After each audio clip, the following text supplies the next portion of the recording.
Dans le livre de la Genèse, il est écrit « 2 nations sont dans ton ventre, et 2 peuples se sépareront au sortir de tes entrailles.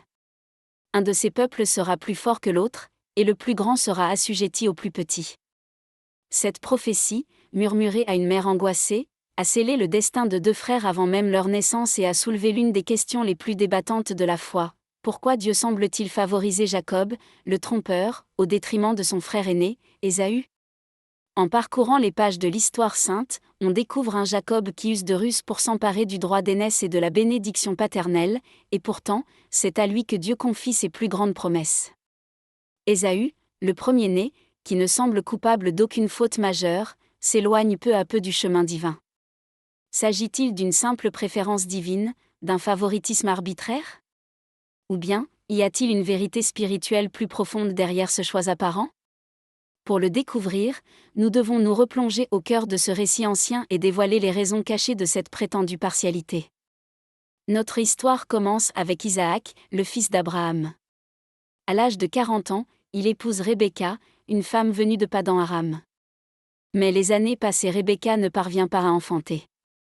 Isaac adresse alors une prière fervente à l'Éternel, qui entend son cri et exauce sa demande. Rebecca conçoit enfin. Cependant, sa joie est rapidement assombrie par une nouvelle angoisse, une véritable guerre fait rage dans son propre ventre, ses enfants s'y affrontent sans relâche. Troublée et désemparée, elle cherche une réponse auprès de Dieu, qui lui révèle alors cette fameuse prophétie, 2 nations grandissent en elle, et le destin a déjà décrété que l'aîné servirait le cadet. Des siècles plus tard, l'histoire confirmera cette parole, de ces 2 enfants naîtront les peuples d'Israël et d'Édom, et le plus jeune dominera le plus âgé. Le jour de la délivrance arrive, et Rebecca met au monde des jumeaux. Le premier à paraître est roux, son corps entièrement couvert de poils, comme s'il portait un manteau de fourrure. On le nomme Ésaü. Juste après lui naît son frère, agrippant fermement le talon d'Ésaü. On l'appelle donc Jacob, un nom qui signifie « celui qui tient le talon » ou, par extension, « celui qui supplante ». Isaac a alors 60 ans. Les garçons grandissent et leur personnalité se révèle diamétralement opposée. Ésaü devient un chasseur habile, un homme des champs, constamment en mouvement dans la nature sauvage. Jacob, lui, est un homme tranquille, préférant le calme du foyer et la vie sédentaire sous les tentes. Isaac, grand amateur de gibier, développe une préférence marquée pour son fils aîné, Ésaü. Rebecca, de son côté, porte une affection toute particulière à son cadet, Jacob. Dans le récit biblique, le nom de Jacob est souvent associé à la ruse et à la tromperie, et l'événement qui suit ne fera que confirmer cette réputation. Un jour, alors que Jacob prépare une soupe, Ésaü rentre de la chasse, épuisé et affamé. Apercevant le plat fumant, il s'écrie « Vite, donne-moi de ce potage roux, car je suis à bout de force. » C'est d'ailleurs cet incident qui lui vaudra le surnom d'Édom, qui signifie « rouge » en hébreu. Jacob, au lieu de répondre immédiatement à la détresse de son frère, y voit une opportunité. Il lui lance une proposition glaciale, « Vends-moi aujourd'hui ton droit d'aînesse, et je te donnerai de ma soupe. » Tourmenté par la faim, Ésaü répond avec une indifférence déconcertante, « Je suis sur le point de mourir, à quoi me sert ce droit d'aînesse ?» Mais Jacob n'est pas homme à se contenter d'une parole en l'air. Il insiste, exigeant un serment. Ésaü, sans plus de considération, jure solennellement et vend son héritage sacré à son frère. Ce n'est qu'alors que Jacob lui donne du pain et de la soupe de lentilles. Ésaü mange, boit, puis se lève et s'en va. C'est ainsi que, pour apaiser une faim passagère, Ésaü méprisa son droit d'aînesse. En tant que premier-né, il aurait dû recevoir une double part de l'héritage de son père, Isaac. Il a échangé ce privilège inestimable contre un simple repas. Mais Jacob, l'usurpateur, ne s'arrête pas là. Son ambition le pousse à s'emparer également de la bénédiction paternelle qui revenait de droit à son frère aîné. Isaac est désormais un vieil homme, ses yeux sont si faibles qu'il est presque aveugle. Un jour, il appelle son fils aîné, Ésaü, et lui dit « Mon fils ».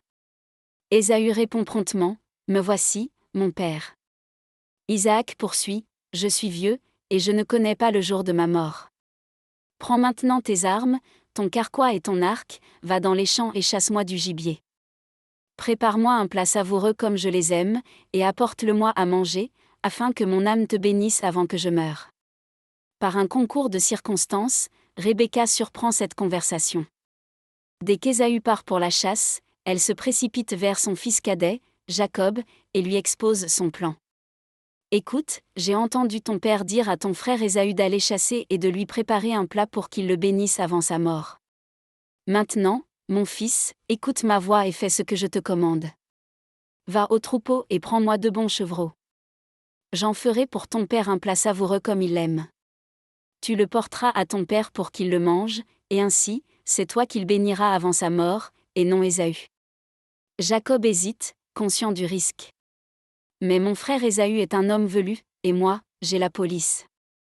Si mon père me touche et découvre la supercherie, j'attirerai sur moi sa malédiction au lieu de sa bénédiction.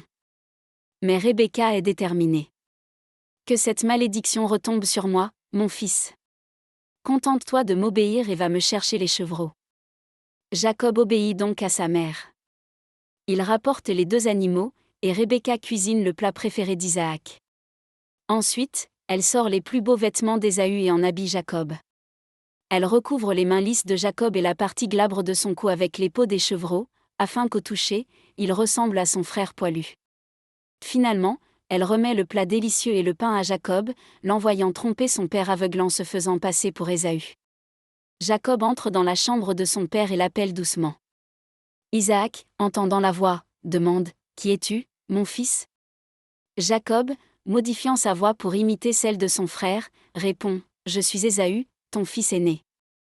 J'ai fait ce que tu m'as demandé. Lève-toi, je te prie, assieds-toi et mange de mon gibier, afin que ton âme me bénisse. » Isaac, perplexe, lui demande « Comment as-tu trouvé si vite, mon fils ?»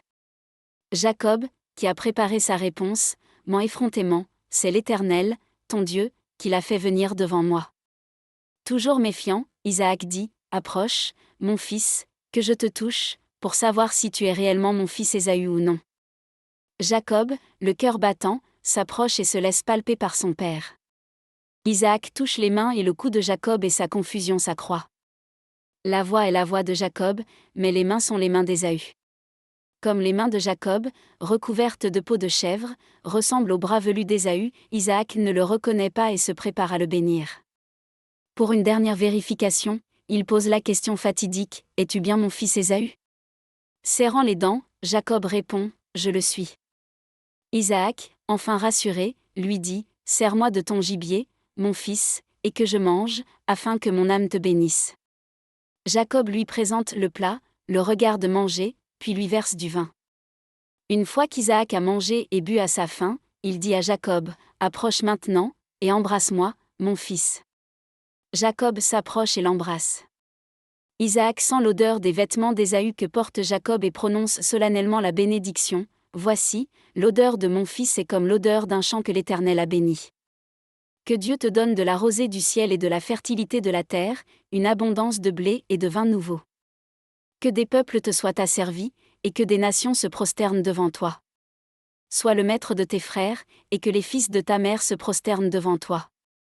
Maudit soit quiconque te maudira, et béni soit quiconque te bénira. Peu de temps après, Ésaü rentre de la chasse. Il prépare à son tour un plat savoureux et l'apporte à son père, impatient de recevoir sa bénédiction. Mais lorsqu'il apprend que celle-ci a déjà été donnée à Jacob, Isaac lui révèle la terrible vérité. Ésaü, tremblant de rage, est envahi par une haine profonde envers son frère. Il prend alors la résolution de tuer Jacob. Apprenant que son frère veut sa mort, Jacob est terrifié. Pour échapper à la vengeance d'Ésaü, il est contraint de fuir la maison familiale et de se réfugier à Padan-Aram, la terre natale de sa mère Rebecca. C'est sur ce chemin de l'exil, seul et désespéré, que Jacob va vivre une expérience qui transformera sa vie. Il fait un rêve étrange, une vision dans laquelle il voit des anges monter et descendre le long d'une échelle reliant la terre au ciel. Ce songe lui fait prendre conscience d'une vérité bouleversante, Dieu est avec lui et ne l'a pas abandonné. Après un long et pénible voyage, Jacob arrive enfin sur les terres des fils de l'Orient, près de la ville de Haran. Il aperçoit un puits dans un champ, autour duquel reposent 3 troupeaux de moutons. Une énorme pierre recouvre l'ouverture du puits, et les bergers lui expliquent qu'ils attendent que tous les troupeaux soient rassemblés pour rouler la pierre et abreuver les bêtes. Jacob s'approche et leur demande « Mes frères, d'où êtes-vous ? Ils répondent, nous sommes de Haran. Il continue, connaissez-vous Laban, le petit-fils de Nahor ? Nahor étant le frère d'Abraham, Jacob s'enquiert donc de son cousin. Les bergers s'empressent de répondre, nous le connaissons. Est-il en bonne santé ? Demande encore Jacob. Il va bien, répondent-ils, et voici sa fille Rachel qui arrive avec le troupeau. Au moment où Jacob échange ces paroles avec les bergers, Rachel apparaît, menant le troupeau de son père. Dès que Jacob aperçoit sa cousine, la fille de Laban, le frère de sa mère, il s'avance, roule seul l'énorme pierre de l'ouverture du puits et abreuve le troupeau de son oncle. Submergé par l'émotion, il embrasse Rachel et se met à pleurer à chaudes larmes. Il lui révèle son identité, « Je suis un parent de ton père, je suis le fils de Rebecca. » Surprise et heureuse, Rachel court annoncer la nouvelle à son père. En apprenant l'arrivée de Jacob, le fils de sa sœur, Laban se précipite à sa rencontre, l'étreint, l'embrasse et le conduit dans sa maison. Jacob lui raconte alors toute son histoire, les raisons de sa fuite précipitée de Canaan. Laban, ému, lui dit, « Certainement, tu es mon os et ma chair. » Jacob s'installe donc chez son oncle, et y demeure un mois entier. Passé ce premier mois, Laban dit à Jacob, « Parce que tu es mon parent, devrais-tu me servir pour rien ? Dis-moi quel sera ton salaire. » Laban a 2 filles, l'aînée s'appelle Léa, et la cadette est Rachel. Léa a les yeux délicats, sans éclat, tandis que Rachel est d'une beauté et d'une grâce exceptionnelle. Jacob est tombé éperdument amoureux de Rachel dès le premier regard. Il répond donc à Laban, « Je te servirai 7 ans pour Rachel, ta fille cadette. » Laban accepte aussitôt, « Il vaut mieux que je te la donne à toi qu'à un autre homme. Reste avec moi. » C'est ainsi que Jacob commence à travailler pour Laban dans le but d'épouser Rachel. Son amour pour elle est si grand que ces 7 années lui semblent n'être que quelques jours. Au terme de cette période, Jacob va trouver Laban et lui dit, « Mon temps de service est accompli. Donne-moi ma femme, afin que j'aille vers elle. » Laban rassemble alors les gens du lieu et prépare un grand festin de mariage, donnant l'impression de tenir sa promesse. Mais à la nuit tombée, usant d'un subterfuge, il conduit sa fille aînée, Léa, dans la chambre de Jacob. Le lendemain matin, lorsque Jacob découvre à ses côtés Léa et non Rachel, il est fou de rage. Il se précipite chez Laban et l'interpelle avec colère, « Que m'as-tu fait ? N'est-ce pas pour Rachel que je t'ai servi pendant 7 ans ? Pourquoi m'as-tu trompé ?» Laban, sans la moindre once de culpabilité, lui répond, « Il n'est pas d'usage chez nous de marier la cadette avant l'aînée. Termine la semaine de noces avec celle-ci, et nous te donnerons aussi l'autre, en échange de 7 autres années de service. » Jacob, bien que furieux, est prisonnier de son amour pour Rachel. Il n'a d'autre choix que d'accepter les conditions de Laban. Après la semaine de célébration avec Léa, Laban lui donne enfin Rachel pour femme. Jacob aimant Rachel plus que Léa, il sert son oncle avec la même dévotion pendant 7 années supplémentaires. Au total, Jacob travaillera 20 ans pour Laban. Durant ces 2 décennies, avec la bénédiction de Dieu et sa propre intelligence, Jacob parvient peu à peu à se constituer un patrimoine personnel à partir des troupeaux de Laban, amassant une richesse considérable. Mais plus la fortune de Jacob grandit, plus l'attitude de Laban à son égard se refroidit. Son visage se durcit, et il commence à se méfier de son gendre. C'est alors que Dieu s'adresse directement à Jacob, lui ordonnant de retourner sur la terre de ses pères, le pays où vit Isaac. Cette directive divine signifie une chose, Jacob doit affronter son frère Ésaü, celui-là même qui, 20 ans plus tôt, brûlait de le tuer pour sa trahison. Après tant d'années, la colère d'Ésaü s'est-elle apaisée ? Jacob n'en a aucune idée et il est terrifié. Pour tenter d'amadouer son frère, il élabore une stratégie, il prépare une immense quantité de cadeaux, un véritable pot de vin, qu'il envoie en avant par des serviteurs de l'autre côté du torrent du Jabbok, espérant calmer l'humeur d'Ésaü. Lui-même, avec ses 2 femmes, ses 2 servantes et ses 11 fils, se prépare à traverser pour aller à sa rencontre. À ce moment, bien qu'il soit un homme riche et puissant, Jacob est rongé par la peur et le sentiment d'impuissance. Il ne sait pas s'il survivra à cette rencontre. C'est dans cet instant de vulnérabilité et de désespoir extrême que Jacob fait une rencontre qui va bouleverser son existence. Cette nuit-là, après avoir fait traverser le gué du Jabbok à ses femmes, ses servantes et ses enfants, Jacob reste seul en arrière. C'est alors qu'un homme s'approche et commence à lutter avec lui. Le combat dure toute la nuit, jusqu'à l'aube. La vie de Jacob n'a été qu'une succession de luttes, dans le ventre de sa mère avec son frère, puis avec ce même frère pour le droit d'aînesse et la bénédiction, et enfin avec son beau-père Laban. Mais cette nuit-là, juste avant ses retrouvailles redoutées avec Ésaü, Jacob affronte le combat le plus difficile de son existence. Celui qui, à sa naissance, s'agrippait au talon de son frère pour le supplanter, s'accroche maintenant à cet inconnu, refusant de le lâcher. Voyant qu'il ne peut le vaincre par la force, l'homme touche la hanche de Jacob, et instantanément, l'articulation se déboîte. Jacob perd toute sa force. Le jour se lève. L'homme dit à Jacob, « Laisse-moi partir, car l'aurore se lève. » Mais Jacob, malgré la douleur, s'agrippe à lui et déclare, « Je ne te laisserai point partir que tu ne m'aies béni. » L'homme lui demande alors, « Quel est ton nom ?» Il répond, « Je m'appelle Jacob. » L'homme lui dit alors, « Ton nom ne sera plus Jacob, mais Israël, car tu as lutté avec Dieu et avec des hommes, et tu as été vainqueur. » Bouleversé et intrigué, Jacob demande à son tour, « Je t'en prie, dis-moi ton nom. » Mais l'homme répond, « Pourquoi demandes-tu mon nom ?» Et sur ces mots, il le bénit. Alors que le soleil se lève, Jacob, la hanche démise, ne peut marcher qu'en boitant. C'est en mémoire de cet événement que, jusqu'à ce jour, les Israélites ne mangent pas le tendon qui est à l'articulation de la hanche, car c'est là que l'être divin avait touché Jacob.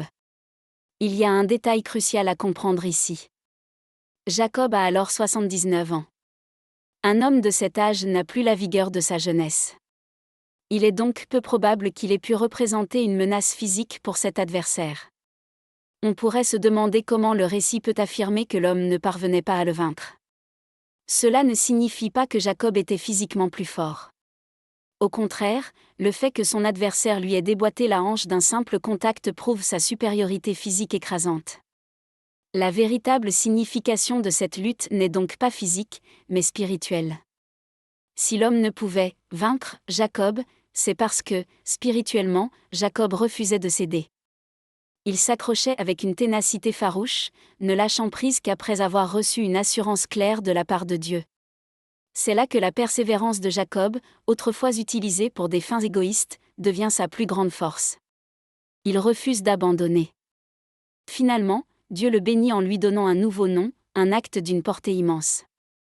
Le nom, Jacob, était intrinsèquement lié à son passé de trompeur et d'usurpateur. Ce combat n'est pas une simple bagarre, c'est un dialogue spirituel profond entre Jacob et Dieu, le point de départ de sa transformation. En acceptant le nom d'Israël, Jacob accepte une nouvelle identité. Ce changement de nom n'est pas seulement un tournant dans sa relation avec Dieu, il symbolise une refonte complète de son être spirituel. Grâce à cette épreuve, Jacob, l'homme qui comptait sur sa propre ruse, devient un homme qui apprend à dépendre de Dieu. Cette même ténacité l'avait déjà servi. Pour l'amour de Rachel, il avait accepté de travailler 7 ans, puis 7 autres. Et maintenant, cette même persévérance lui permet de vaincre dans sa lutte avec Dieu. Cela ne signifie pas que Dieu a capitulé devant Jacob, mais plutôt que Jacob s'est finalement soumis à la volonté divine en s'y accrochant jusqu'au bout. Un autre détail mérite réflexion, lorsque Jacob demande le nom de l'homme, c'est peut-être sa dernière tentative de maîtriser la situation, une habitude ancrée en lui. Mais l'homme refuse, affirmant ainsi la souveraineté de Dieu. Jacob doit apprendre à renoncer au contrôle total et à accepter les desseins divins.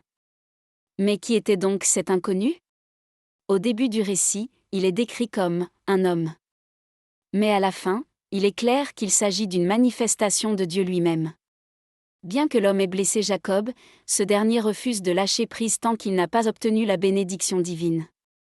Dans ce processus, Jacob comprend que son adversaire n'est pas un être ordinaire, mais Dieu en personne. Le lieu de ce combat sera nommé Péniel, ce qui signifie « face de Dieu » en hébreu. Jacob lui-même dira « J'ai vu Dieu face à face, et mon âme a été sauvée ». Ce nom devient le symbole éternel de cette confrontation où Jacob a reçu une nouvelle révélation et une bénédiction précieuse. L'expérience de Jacob nous enseigne des leçons fondamentales. D'abord, Dieu se réjouit de ceux qui le cherchent avec persévérance. Jacob possédait 2 qualités remarquables, une sensibilité aiguë aux choses spirituelles et une ténacité à toute épreuve. Il avait déjà perçu la présence de Dieu dans son rêve de l'échelle à Béthel. Il avait obéi à l'ordre divin de retourner dans son pays. Et lors de ce combat nocturne, il démontre à nouveau ces deux traits. Il comprend qu'il lutte avec Dieu, et malgré la douleur atroce, il s'obstine à ne pas lâcher prise jusqu'à l'obtention de la bénédiction. Cette persévérance et cette soif spirituelle sont les véritables marques de la foi de Jacob, celles qui lui ont finalement valu la faveur divine. Certains pourraient se demander pourquoi Dieu nous ferait lutter pour obtenir sa bénédiction. En réalité, ce n'est pas que Dieu soit réticent à nous bénir. Au contraire, c'est précisément dans la lutte que nous recevons des bénédictions bien plus profondes que si tout nous était donné facilement. N'oublions jamais un fait essentiel, c'est Dieu qui a initié ce combat. À ce moment-là, Jacob était paralysé par l'anxiété, terrifié à l'idée d'affronter son frère. Cette lutte inattendue l'a arraché de la brume de sa peur pour le forcer à se concentrer entièrement sur Dieu. Au début, Jacob a probablement prié pour que cet agresseur s'en aille, pensant qu'il avait déjà assez de problèmes. Mais au fil du combat, il a compris que cette épreuve était le moyen même par lequel Dieu voulait le bénir. Cette confrontation spirituelle l'a aidé à faire face à ses peurs les plus profondes et à redéfinir sa relation avec Dieu, trouvant une force et une confiance nouvelles au cœur même de l'épreuve. Peut-être avez-vous déjà vécu des expériences similaires, où les situations les plus difficiles et les plus indésirables se sont révélées être le moyen par lequel Dieu cherchait à vous parler. Personne ne souhaite vivre avec la maladie ou la souffrance, mais Dieu sait ce dont nous avons réellement besoin. Notre dépendance envers lui, et non envers nous-mêmes, est notre plus grande force. Au lever du soleil, Jacob repart en boitant. Il porte en lui une nouvelle blessure, mais aussi une nouvelle identité, un nouveau nom, et une relation plus intime avec Dieu. Parfois, nous désirons le réconfort de Dieu, mais il nous l'apporte d'une manière inattendue, voire douloureuse. Si nécessaire, Dieu nous laissera boiter, comme Jacob, dans le seul but de renforcer notre foi. En le blessant, Dieu a rendu Jacob plus vulnérable face à Ésaü, le forçant à dépendre entièrement de lui plutôt que de sa propre ruse. De la même manière, nos propres souffrances peuvent être le moyen que Dieu utilise pour nous enseigner une confiance plus profonde en sa puissance. Ces expériences, bien que pénibles, œuvrent finalement pour notre bien. Finalement, Jacob a fait ce que chacun de nous doit faire, il a affronté ses échecs, ses faiblesses, ses péchés, et tout ce qui le faisait souffrir, et il a tout déposé honnêtement devant Dieu. Il a lutté toute une nuit jusqu'à ce qu'il se réconcilie avec Dieu, jusqu'à ce qu'il comprenne qu'il ne pouvait avancer sans son aide. C'est alors seulement qu'il a reçu la bénédiction. Cet événement extraordinaire nous révèle une vérité universelle, la vie n'est jamais facile, surtout lorsque nous résistons à la volonté de Dieu. C'est dans nos moments les plus difficiles que nous devons lâcher prise et nous abandonner entièrement à lui. C'est la seule façon de recevoir la force et les bénédictions qu'il a préparées pour nous. Jacob lève les yeux et voit Ésaü s'avancer avec 400 hommes. Son cœur bat certainement la chamade. Il divise rapidement les enfants entre Léa, Rachel et les deux servantes, plaçant les servantes et leurs enfants en premier, Léa et ses enfants ensuite, et enfin Rachel et Joseph, les plus chers à son cœur, en dernier. Lui-même passe devant tout le monde, s'approchant de son frère, il se prosterne à terre cette fois, en signe d'humilité et de repentance. Mais l'inattendu se produit. Ésaü, voyant son frère, court à sa rencontre, l'étreint, se jette à son cou, l'embrasse, et tous deux se mettent à pleurer. Puis Ésaü, voyant les femmes et les enfants, demande « Qui sont ceux que tu as là ?» Jacob répond « Ce sont les enfants que Dieu a accordés à ton serviteur. » Les servantes et leurs enfants s'approchent et se prosternent, puis Léa et ses enfants, et enfin Joseph et Rachel. Ésaü demande alors « Que veux-tu faire de tout ce troupeau que j'ai rencontré ?» Jacob répond « C'est pour trouver grâce aux yeux de mon Seigneur. » Mais Ésaü rétorque avec générosité « Mon frère, j'ai suffisamment de biens, garde ce qui est à toi. » Jacob insiste « Non, je t'en prie, si j'ai trouvé grâce à tes yeux, accepte mon présent. Car voir ton visage, c'est pour moi comme voir la face de Dieu, maintenant que tu m'as accueilli favorablement. Accepte, je te prie, le cadeau que je t'apporte, car Dieu m'a comblé de grâce et je ne manque de rien. » Devant l'insistance de Jacob, Ésaü finit par accepter le présent. La rencontre, tant redoutée, se solde non par la mort, mais par une étreinte fraternelle et des larmes de joie. Ésaü choisit la réconciliation, et la vie de Jacob est épargnée. Le refus initial d'Ésaü d'accepter les cadeaux montre que ce qu'il désirait véritablement n'était pas la richesse, mais le rétablissement de la relation avec son frère. Aujourd'hui, en retraçant l'histoire de Jacob et d'Ésaü, nous pouvons comprendre que Dieu n'a jamais eu de « préférence » pour Jacob. Le malentendu vient de notre définition humaine du « bien ». Nous jugeons les gens sur leurs actions, leurs erreurs, mais Dieu regarde au cœur. Il regarde la réponse de ce cœur à son appel. L'un méprise-t-il les bénédictions spirituelles, ou l'autre aspire-t-il à ses promesses? L'un se laisse-t-il aller à la satisfaction de ses désirs charnels, ou l'autre, même dans sa faiblesse, désire-t-il se tourner vers lui? Ésaü a eu toutes les chances de conserver sa bénédiction spirituelle. En tant qu'aîné, il était l'héritier des promesses de Dieu. Mais pour une fin passagère, par attachement au plaisir physique, il a volontairement renoncé à son droit d'aînesse, sans jamais montrer le moindre regret. Sa faute n'est pas d'avoir menti, mais d'avoir traité avec un mépris total l'ordre spirituel établi par Dieu, considérant une promesse éternelle comme ayant moins de valeur qu'un bol de soupe. La bonté de Jacob ne réside pas dans ses actes trompeurs, mais dans le désir profond de son cœur pour les promesses de Dieu. Même s'il a utilisé de mauvais moyens au début, même s'il a souffert durant son exil, il n'a jamais abandonné sa quête de Dieu. De la vision de l'échelle à Béthel à sa lutte acharnée pour obtenir la bénédiction, jusqu'à son humilité et sa repentance face à Ésaü, la trajectoire de sa vie montre clairement que, malgré ses fautes, il cherchait constamment à se rapprocher de Dieu, prêt à être corrigé et guidé. Dieu n'a jamais toléré les mensonges de Jacob. Les 20 années de tromperie subies chez Laban, la peur panique avant de revoir son frère, la blessure douloureuse de sa lutte avec l'ange, tout cela faisait partie du processus par lequel Dieu le façonnait, le transformant du « supplanteur » qui compte sur lui-même en « Israël », celui qui tire sa victoire de Dieu. Ce n'est pas du favoritisme, c'est la grâce que Dieu étend à quiconque le cherche.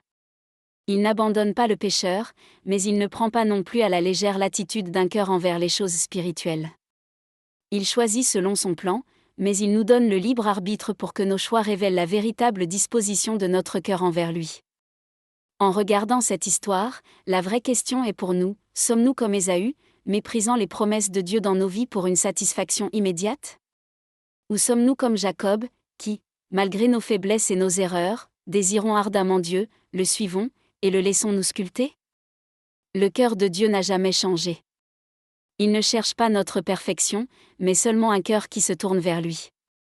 Voilà la vérité la plus profonde derrière cette prétendue préférence, et la raison fondamentale qui a séparé les destins de Jacob et d'Ésaü. Partagez vos réflexions dans les commentaires ci-dessous. Et si ce voyage au cœur des Écritures vous a touché, n'oubliez pas d'aimer cette vidéo et de vous abonner pour ne rien manquer de nos prochaines explorations.